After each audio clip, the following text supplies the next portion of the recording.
ज्यादा है या पुरुषों का संघर्ष ज्यादा है, ये समझ में नहीं आ रहा है। अगर दलित आंदोलन इस देश में ना होते तो मंडल आयोग नहीं आता, ओबीसी को न्याय देने की परिभाषा नहीं चलती। ये खतरा पहली बार भारत की समग्र व्यवस्था ने पहचाना और इसकी गांठ निकालने की योजना की गई। महात्मा ज्योतिबा फुले ने राजनीति की, नैतिकता से नहीं डिगे। छत्रपति शाहू महाराज ने नैतिकता से नहीं हटे, वो राजनीति के हमारे नैतिकता के आदर्श है। अरे डॉक्टर बाबा साहब आंबेडकर कानून मंत्री, नहीं कर सकते इंसाफ तुम, न्यायालय औरतों के साथ में लात मार दी। भाजपा सरकार फिर 2024 में आएगी तो वो इस तरह से प्लानिंग जो पहले सफल कर चुकी है और आने वाले 5 से 10 सालों में जो सफल करेगी, उससे भारत का मध्यम वर्ग और कष्टकरी समाज 500 साल तक केवल मेहनत करके जीवित रहने के स्तर पर ही रहेगा और उसको असुरक्षा का भाव इतना बढ़ा दिया जाएगा कि वो अपना बचाव और अपने पेट का बचाव, इसके सिवा दूसरा कुछ नहीं करेगा। सूखे होठों ने बरसात की दुआ की थी, पर्वतों पे बरस आए तेरे बादल। जमीन पे ताकते रहे भूखे बच्चे, जमीन पे ताकते रहे भूखे बच्चे, अनाज गोदामों में भर गए तेरे बादल। मुफलिसों ने तो हिफाजत की गुहार की थी। या कवितेचा संबंध मोदी आणि शहाशी चुकूनही लावू नये। मुफलिसों ने तो हिफाजत की गुहार की थी, बस्तियां ही बहा गया तेरा बादल। तेरे बादलों की बरकत इतनी, तेरे बादलों की बरकत इतनी, हमारा सूरज ही निकल गया तेरा बादल। साथियों, नहीं, तालियां बजाने में कोई चुनाव नहीं लड़ना है आपको। और अभी तो छोड़ दीजिए चुनाव लड़ने की बात, अभी तो छोड़ दीजिए, चेहरे ही पहचान में नहीं आ रहे। शाम को राम था, सुबह हनुमान बन गया, और जब मेरे घर आया तो अली बन गया था, और जब मेश्राम जी से मैं मिलने गया तो वहां पर वो त्रिशरण ले रहा था, और मैं कहीं ढूंढने निकला तो पगड़ी लगाकर सरदार भी बना बैठा था। मैं पहचान नहीं पा रहा हूं ये कौन से बिल से निकला हुआ कौन सा सांप है। सांप की प्रजातियां जितनी पाई जाती हैं वे कम पड़ रही है पॉलिटिशियन की प्रजातियों से आगे। ऐसी कठिन स्थिति में हम पहुंच गए हैं कि यहां महिला का संघर्ष ज्यादा है या पुरुषों का संघर्ष ज्यादा है, यह समझ में नहीं आ रहा है। नीलम गोरे इधर से उधर चली जाती है, अंधारे जी कल तक जिनको गालियां बकती हैं उनके एहतराम के कसीदे पढ़ने लगती हैं। समझ में नहीं आ रहा है कौन से पालडे में कौन सा वजन बैठा है और हम कहां लटक रहे हैं। इतनी खराब स्थिति इस देश की होगी ये हमने कभी सोचा ही नहीं था। धर्मनिरपेक्षता का आवाज लगाने वाले, जिनकी बातों पर विश्वास रखकर हमने चुन कर दिया था, वे नरसंहार करने वाले लोगों के साथ में भारत माता की जय करते हुए देखे जा रहे हैं। कभी हमने सोचा ही नहीं था कि भारत की इतनी खराब हालत 2023 के आते आते हो जाएगी। 1942 महिला क्रांतिकारी परिषद ने ऐसे नाजुक स्थिति में इस परिसंवाद को हाथ लगाकर मैं समझ रहा हूं कि बहुत बेहतरीन पहल की है। जो चैलेंजेस हमारे सामने हैं उसे बड़े गंभीरता से समझ लेना। महात्मा ज्योतिबा फुले ने बहुजन स्त्रियों के लिए शिक्षा के द्वार खोले, क्योंकि वे जानते थे श्रमकारी समाज की महिला अपने पुरुष के साथ में कांधे से कांधा लगाकर चलती है। ध्यान देना, श्रमकारी समाज की महिला, चाहे कृषि क्षेत्र में हो, चाहे लघु क्षेत्र में हो, चाहे हस्तकला में हो, चाहे ग्रामीण क्षेत्र के कुक्कुट पालन से लेकर मच्छी पालन से लेकर कपड़ा बिनने से लेकर, इस समाज की महिला पुरुष के साथ में कांधे से कांधा लगाकर चलती है। संविधान नहीं था तब भी, संविधान होने के बाद तो और मजबूती से चलती है। इसलिए यहां की व्यवस्था जानती है कि व्यवस्था परिवर्तन में सबसे बड़ा रोल ये महिला निभा सकती है, क्योंकि एक सावित्री खड़ी हो जाती है, उसके साथ में फातिमा शेख खड़ी हो जाती है, तो महिलाओं के लिए शिक्षा के द्वार खुल जाते हैं। तो परिवर्तन का सबसे बड़ा अलमबरदार कोई होगा तो वो बहुजन समाज की स्त्री है। ये हमारे महापुरुषों ने जितने जल्दी पहचाना, उससे भी फास्ट ब्राह्मणी व्यवस्था ने पहचाना। और ब्राह्मणी व्यवस्था ने समझ लिया कि ये बहुजन समाज की स्त्री पढ़ लिखकर सावित्री बन जाएंगी तो व्यवस्था परिवर्तन करके रहेगी। इसलिए उन्होंने अपने औरतों को बहुत तेजी से पढ़ाया। औरत जितनी व्यवस्था परिवर्तन कर सकती है, उतनी ही व्यवस्था को टिका कर भी रख सकती है। तो ब्राह्मणी व्यवस्था ने जिन औरतों को पढ़ाया, आईएएस बनाया, हाई कोर्ट में जज बनाया, वे लोग मनुस्मृति की व्यवस्था टिकाए रखने के लिए काम करते हैं। और जो महिला फुले शाहू आंबेडकरी आंदोलन से पढ़ लिख कर बड़ी हुई, वे कोशिश करते हैं कि व्यवस्था में परिवर्तन हो जाए। इसलिए सरोजताई से लेके आप सब व्यवस्था परिवर्तन की बात करते हो, और मनुस्मृति के लाइनअप में बनी हुई हाई कोर्ट की जज मैडम सिंह कहती है कि मनुस्मृति इस देश का सबसे बढ़िया कानून है, जबकि वो खुद संविधान की कसम खाकर जज बनी हुई है। हिंदू कानून करके जो कोडिफाइड है, वो कोडिफाइड कानून मनुस्मृति पर आधारित मुगलों ने जस्टिफाई किया हुआ कानून है। ये सब चलता रहा, कहां तक चला? ब्रिटिशों के आने तक। मुंसिफ का कोर्ट था।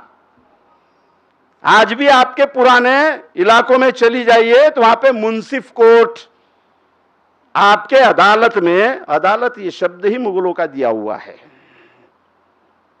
गवाही फारसी शब्द है, सबूत फारसी शब्द है। आज भी बेलीफ, या उसको जो बोलते हैं हमने भेजा, क्या उसका हिंदी में, वो भी उर्दू का शब्द है। हा? बयान मराठी नहीं है, उर्दू शब्द है। लहंगा भी उर्दू है, जैसा कमीज है ना। धोती मराठी है, पण लुंगी उर्दू है। झगड़ा ही था। प्रॉब्लम को समझिए तो जो लॉ ऑफ जस्टिस बना ब्रिटिशों के आने तक, वो मुंसिफ कोर्ट में चलता था। काजी मुसलमानों का था और पंडित हिंदुओं का था। तो आपके साथ में इनजस्टिस इस्लामिक लॉ ने किया या हिंदू लॉ ने किया? आपका झगड़ा इस्लामिक लॉ से है या हिंदू लॉ से? मोटा मोटा समझ लीजिए, मोटा मोटा। मोटा भाई जो बता रहा है वो नहीं समझने का। ब्रिटिश आए, महात्मा ज्योतिबा फुले ने अपना आंदोलन शुरू किया, और महात्मा ज्योतिबा फुले ने कहा कि जब तक ब्रिटिश है तब तक जितना कुछ कर सकते हो कर लो, क्योंकि ब्रिटिशों के पास में एक नई न्याय व्यवस्था थी, ब्रिटिशों के पास में अपना एक सिस्टम था, ब्रिटिशों के पास में अपना लॉ ऑफ कंडक्ट था, ब्रिटिशों के पास में अपनी लैंग्वेज थी। और जब ब्रिटिश आए तो ब्रिटिशों ने 1717 तक इस सिस्टम को हाथ नहीं लगाया है। ब्रिटिश दिल्ली में काबिज हो जाने के बाद में, पंजाब में काबिज हो जाने के बाद में, उत्तर प्रदेश में काबिज हो जाने के बाद में 1717 तक न्यायालय की, कार्यालय की, राजकारण की भाषा फारसी और उर्दू है। लेकिन ब्रिटिशों को समझ में आया यहां गड़बड़ है, यह सिस्टम खत्म किए बगैर हम सर्वसाधारण लोगों को अपनी सत्ता से जोड़ नहीं पाएंगे। हमें जिस अर्थव्यवस्था के लिए जो बल चाहिए, हमारी अपनी अर्थव्यवस्था के लिए जो कच्चा माल चाहिए, हमारी भांडवलवादी अर्थव्यवस्था के लिए जो जमीन चाहिए, जो फैसिलिटीज चाहिए, ये पंडित और काजी मिलने नहीं देंगे। हमें नया सिस्टम लाना पड़ेगा, नया सिविल सिस्टम लाना पड़ेगा, नया क्रिमिनल सिस्टम लाना पड़ेगा, नया एडमिनिस्ट्रेशन सिस्टम लाना पड़ेगा, क्योंकि मुगलों से लेकर मराठाओं से लेकर जो भी सिस्टम था वो सरंजाम शाही का सिस्टम था, और सरंजाम शाही में वितरण की प्रणाली सरंजामी लोगों के हाथ में थी। ब्रिटिशों के तरफ ट्रांसफर कैसे हो, तो ब्रिटिशों ने 1781 के बाद में हमारे सोशल और हमारे क्रिमिनल लॉस को हाथ लगाने की कोशिश की। धीरे धीरे वो बना और पहली बार ब्रिटिशों ने भारत में आईपीसी का कानून बनाया। कब जी? बराबर 1860 में आईपीसी बनाई। क्या हुआ इससे? इंडियन पिनल कोड, शरीयत कानून भी माइनस हो गया, क्रिमिनल का मनुस्मृति का कानून भी माइनस हो गया, और पूरे भारत में एक ही क्रिमिनल लॉ बना। यह है समान नागरिक कायदे का पहला कदम जो क्रिमिनल सेक्टर में ब्रिटिशों ने उठाया। यहां पर चोरी करने वाला कौन से वंश का है, चोरी करने वाला कौन से जाति का है, चोरी करने वाला कौन से वर्ण का है, कोई लेना देना नहीं। हर किसी के लिए चोरी अगर करता हूंगा तो आर्टिकल 395 के तहत उसे एक सजा कर दी गई। आर्टिकल 302 अगर मर्डर करता है तो आजन्म कैद, ताउम्र कैद या फांसी की सजा मुकम्मल कर दी गई। ये कानून के पहले अगर मर्डर करता है तो शरीयत लॉ के हिसाब से उसकी गर्दन उड़ा दी जाती थी, या हिंदू कानून के हिसाब से किसका मर्डर किसने किया है उस पर सजा थी। किसका मर्डर किसने किया है। लेकिन उसी समय में इस्लामिक लॉ प्रोग्रेसिव है। वो ये नहीं सोच रहा है कि किसका मर्डर किसने किया, वो सोच रहा है कि जिसने मर्डर किया वो मर्डरर है, उसका सर कलम कर दो। जब आईपीसी बना तो सारे कानून माइनस हो गए। अब सवाल था कि सिविल कानूनों का क्या करोगे, अब इस देश की विविधता का क्या करोगे, अब इस देश की परंपराओं का क्या करोगे, अब इस देश में धर्म के आधार से चलने वाले एक पूरी कम्युनिटी का क्या करोगे। तब पहली बार ब्रिटिशों के सिविल कानून पर चर्चा करने के लिए ऑल इंडिया लेवल पर कमेटी बनी, और उसने सिविल कानूनों में पर्सनल कानूनों की मान्यता दी, जिसके तहत 1935 में शरीयत का इस्लामिक कानून मुस्लिम पर्सनल लॉ करके ब्रिटिशों ने प्रोटेक्ट किया। 1936 में पारसी कानून को प्रोटेक्ट किया, 1937 में ईसाई कानून को प्रोटेक्ट किया, हिंदू कानून को प्रोटेक्ट नहीं किया। कुठं आपल्याला समान नागरिक कायद्याची मागणी करायची आहे, ह्याची पहिली मांडणी आर्टिकल 25 मध्ये असलेल्या पोडगीच्या कायद्यानं करून दिली। पोडगी कुणाला? भारतीय महिलेला, हिंदू महिलेला नाही, मुस्लिम महिलेला नाही, ख्रिश्चन महिलेला नाही, आदिवासी बौद्ध महिलेला नाही, भारतीय महिलेला। ती त्याच कायद्याच्या अनुषंगाने सुप्रीम कोर्टात गेली। सुप्रीम कोर्टाने म्हटलं की तूने मेहर की रकम दी, कितनी दी? 50,000 लाख रुपए, इसमें उसकी जिंदगी नहीं चलती। तूने इस्लामिक कानून में लिख दिया होगा कि मेहर की रकम मैंने अदा कर दी। ये जो आई है मेरे सामने, ये मुस्लिम बनकर नहीं आई है, ये भारत की महिला बनकर आई है, और इसके लिए कानून है कि उसका अगर तलाक हो जाए तो उसकी पोडगी उसके मियां को देना पड़ेगा, चाहे मियां मुसलमान हो, रामटेके हो, कुरैशी हो कि सरदार वल्लभ भाई पटेल हो। बेहतर कानून था। स्वागत करेंगे इस कानून का, बिल्कुल स्वागत करना चाहिए। और सुप्रीम कोर्ट ने स्वागता योग्य निर्णय दिया। शाहबानों को महिला करके, भारतीय महिला करके गुजारी भत्ता देने का आदेश कोर्ट ने दे दिया। राजनीति की हरामखोरी क्या है? काय हरामखोरीपणा झाली त्यावेळेस? 1988 मध्ये हा केस येतो। 5 वर्षानंतर, 2-3 वर्षानंतर निकाल येतो। सुप्रीम कोर्ट म्हणतो कि शाहबानों को पोडगी देना बिल्कुल जायज है, क्योंकि वो भारत की महिला है, और आर्टिकल 25 के तहत हर तलाक लेने वाले महिला को गुजारा भत्ता देना जरूरी है। राजीव गांधी सत्तेवर होते हैं। मुस्लिम मुल्लाओं ने, मुस्लिम लोगों के, धार्मिक लोगों ने आंदोलन चलाया। कौन सा? ये हमारे शरीयत के कानून में दखलंदाजी है, हम इसे सहन नहीं करेंगे। क्योंकि शरीयत के तहत उसने तलाक दी हुई औरत को कंपनसेशन दे दिया, अब हम ये कानून नहीं मानेंगे।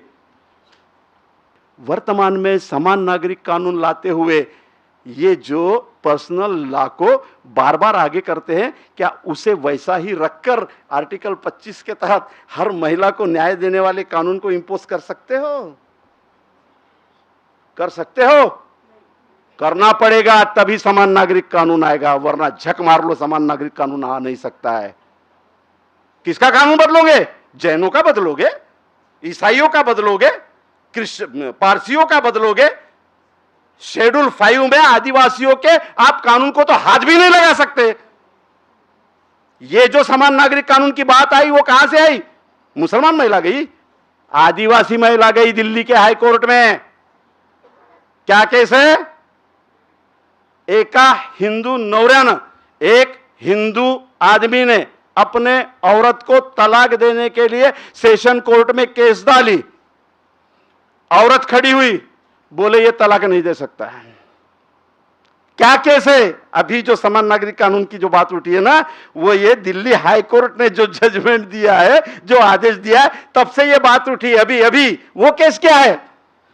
सेशन कोर्ट में ये औरत खड़ी हो गई और बोली कि ये हिंदू आदमी मुझे घटस्फोट नहीं दे सकता और न्यायालय भी नहीं दे सकता। क्यों? क्योंकि बोले मैं आदिवासी मीना जमाती की हूं, और ये जो आदमी है ये भी मीनाई जाति का है। हमने हिंदू एक्ट के तहत शादी की होंगी, लेकिन तलाक देने का हमारे मीना जाति में पद्धति नहीं है, और उसके लिए हमें प्रोटेक्शन है। ये देखिए, सेशन कोर्ट ने कहा की भाऊ माफ कर रे बाबा, मीना देऊ शकत तुला तलाक.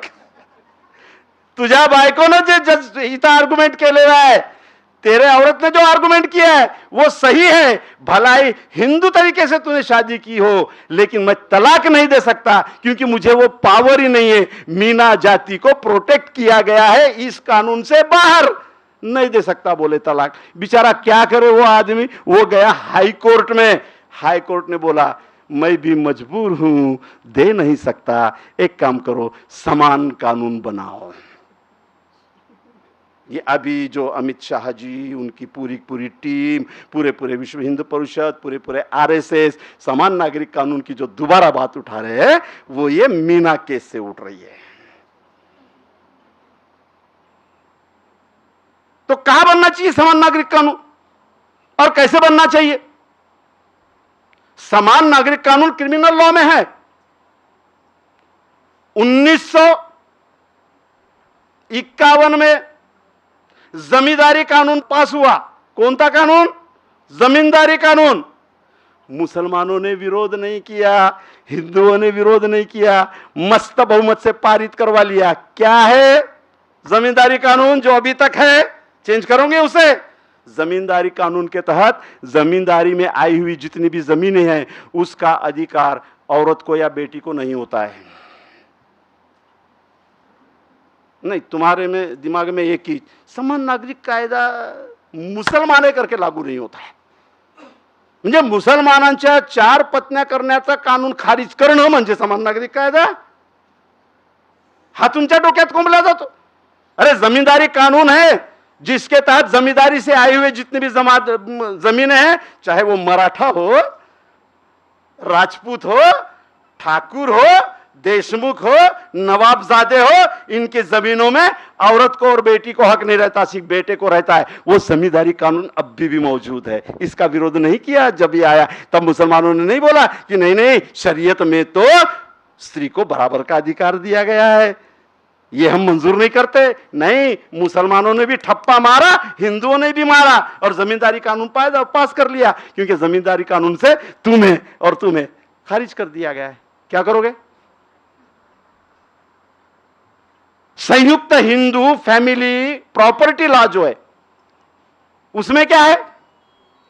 वो टाटा, बिरला, अदानी, अंबानी मर जाएंगे लेकिन वो हटने नहीं देंगे। 2014 से 2090 तक आप चले जाइए।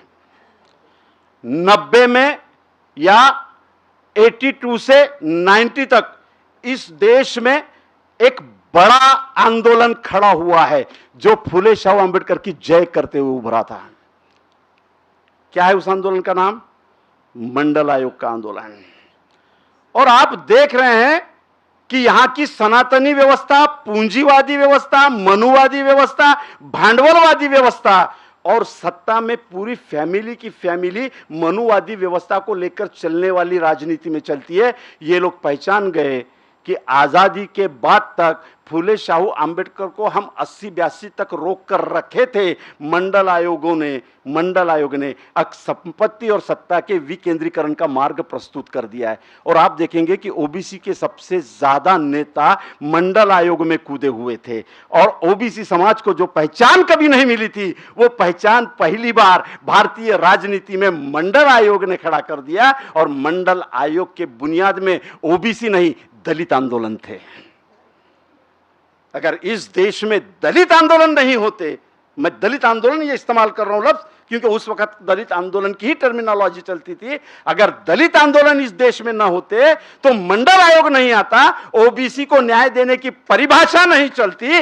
ये खतरा पहली बार भारत की समग्र व्यवस्था ने पहचाना और इसकी काट निकालने की योजना की गई। और 82 से 83 तक कार सेवक और मंडल आयोग का अगेंस्ट में कमंडल को लाया गया और पूरे जन आंदोलन को, फूले शाहू अंबेडकर के आंदोलन को पीछे हटाने की प्रक्रिया शुरू हुई।